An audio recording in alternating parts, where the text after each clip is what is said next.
मी दक्षिण मध्य मुंबई या ठिकाणून फॉर्म भरलेला आहे आणि या ठिकाणी मी ऑब्झर्वेशन केल्यानं बघितलेलं आहे, जोही कोणी या ठिकाणी खासदार जेव्हा निवडून येतो तो फक्त निवडणुकीच्या दिवशीच दिसतो आणि नंतर 5 वर्षानंतर दिसतो, ही परिस्थिती आहे।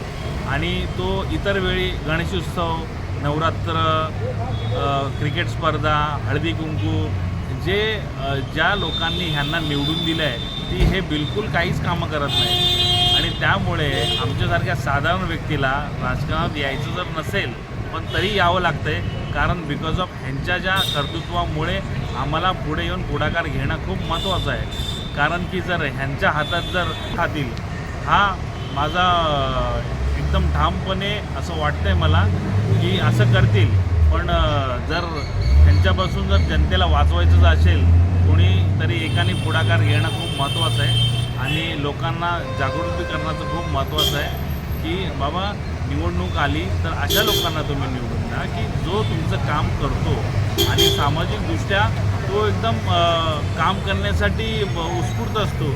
हे अशी लोक आहेत की ते घोडा आणि गाढवा जर एक्झाम्पल द्यायला म्हणलं तर ते बरोबर मला ते मॅच होतं। ते तुमच्या पक्षाच्या जाहीरनाम्यानुसार किंवा घोषणापत्रानुसार कोणकोणत्या समस्यांना किंवा मुद्द्यांना प्राधान्य दिले जाईल?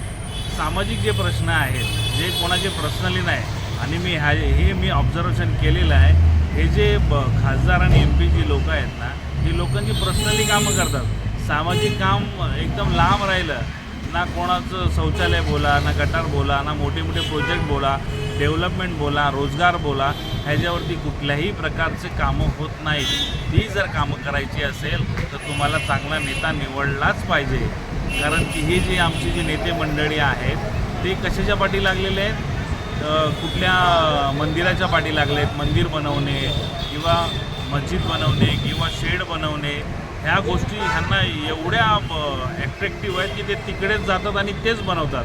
पण ह्यांना अजून हे माहिती नाही की विकास कुठल्या गोष्टींनी होतो। तुम्ही रोजगार देणं खूप महत्त्वाचं आहे, लोकांना शिक्षण देणं खूप महत्त्वाचं आहे आणि राहिली गोष्ट ह्याची हॉस्पिटल देणं महत्त्वाचं आहे। बघा, कोणी सामान्य जनता तुम्हाला नोकऱ्या मागत नाही, कशासाठी? काम जर करायचं असेल तर आपण कुठल्याही पार्टीमध्ये आणि आपण अपक्ष राहून पण काम करू शकतो, पण त्याची इच्छाशक्ती पाहिजे हे फक्त।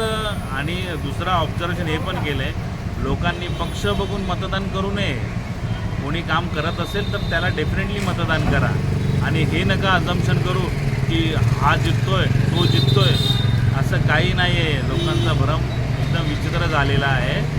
तर माझं सजेशन आहे, लोकांना सजेशन आहे, मतदान हे चांगल्या प्रकारे करा। तुमच्या पक्षाचं चिन्ह काय असणार? आमच्या पक्षाचे चिन्ह आता आम्ही 3 ऑप्शन दिले आहेत, शिट्टी दिलेली आहे, टॉस दिलेले आहे आणि माईक दिलेला आहे। आता निवडणूक आयोग ठरवेल की आम्हाला काय द्यायचं आहे। ज्याप्रमाणे आमचा दुसरे उमेदवार आहेत त्यांना शिट्टी मिळालेली आहे, कदाचित आम्हाला शिट्टी भेटू शकते, पण ती आता येणाऱ्या काळामध्ये